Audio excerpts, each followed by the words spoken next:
സാത്താൻ ആരാധകനിൽ നിന്ന് ജപമാലയുടെ അപ്പസ്തോലനായി ഉയർത്തപ്പെട്ട വ്യക്തിയാണ് വാഴ്ത്തപ്പെട്ട ബർട്ടോലോ ലോംഗോ.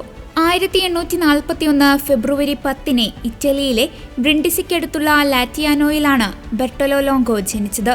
അദ്ദേഹത്തിന്റെ മാതാപിതാക്കളായ ഡോക്ടർ ബർട്ടോലോമിയോ ലോംഗോയും ആന്റോണിയ ലുപാരെല്ലിയും തീക്ഷ്ണമായ ദൈവഭക്തിയുള്ളവരായിരുന്നു. എല്ലാവരും ഒത്തുചേർന്ന് ജപമാല ചൊല്ലി പ്രാർത്ഥിക്കുമായിരുന്നു. എന്നാൽ 1851 അമ്മയുടെ മരണത്തോടെ അദ്ദേഹം സഭയിൽ നിന്ന് അകലാൻ തുടങ്ങി. 1860കളിൽ നേപ്പിൾസിൽ നിയമപഠനത്തിനായി പോയ ലോംഗോ വിശ്വാസത്തിൽ നിന്ന് പൂർണ്ണമായും അകലുകയും ചെയ്തു. സമൂഹത്തിൽ ശക്തമായ കത്തോലിക്ക വിരുദ്ധാശയങ്ങൾ ഉണ്ടായിരുന്ന കാലഘട്ടമായിരുന്നു അത്. ഒരു ദിവസം ലോംഗോ സാത്താനിസ്റ്റ് ആരാധനയിൽ പങ്കെടുക്കുകയും തുടർന്ന് സാത്താനിസ്റ്റ് പുരോഹിതനാകുകയും ചെയ്തു. ആ സമയത്ത് വിഷാദരോഗം അദ്ദേഹത്തെ പിന്തുടർന്നിരുന്നു.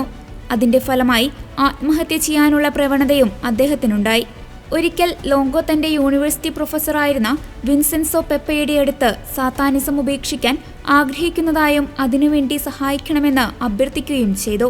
അതിന്റെ ഫലമായി വിൻസെൻസോ പെപ്പെ ലോംഗോയെ ഫാദർ റാഡന്റെയുടെ അടുത്തേക്ക് അയച്ചു. 1875 ജപമാല രാജ്ഞിയുടെ അത്ഭുത ചിത്രം ഫാദർ ആൽബർട്ടോ റാൻഡറ്റെ ലോംഗോയ്ക്ക് സമ്മാനിച്ചു.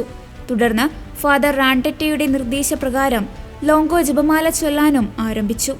പിന്നീട് അദ്ദേഹത്തിന്റെ ജീവിതത്തിൽ നിരവധി അത്ഭുതങ്ങൾ സംഭവിക്കാൻ തുടങ്ങി. അങ്ങനെ അദ്ദേഹം തന്റെ പഴയ ജീവിതം ഉപേക്ഷിച്ച് കത്തോലിക്ക വിശ്വാസത്തിലേക്ക് മടങ്ങി വരികയും ചെയ്തു.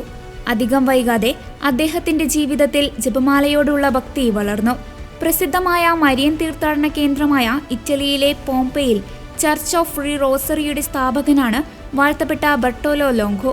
പരിശുദ്ധ അമ്മയുടെ മാധ്യസ്ഥം യാചിച്ചുകൊണ്ട് നിരവധി തീർത്ഥാടകർ ഇവിടെ എത്താറുണ്ട്. 1926 പോംപെയിലാണ് ലോംഗോ നിത്യസമ്മാനത്തിനായി വിളിക്കപ്പെട്ടത്.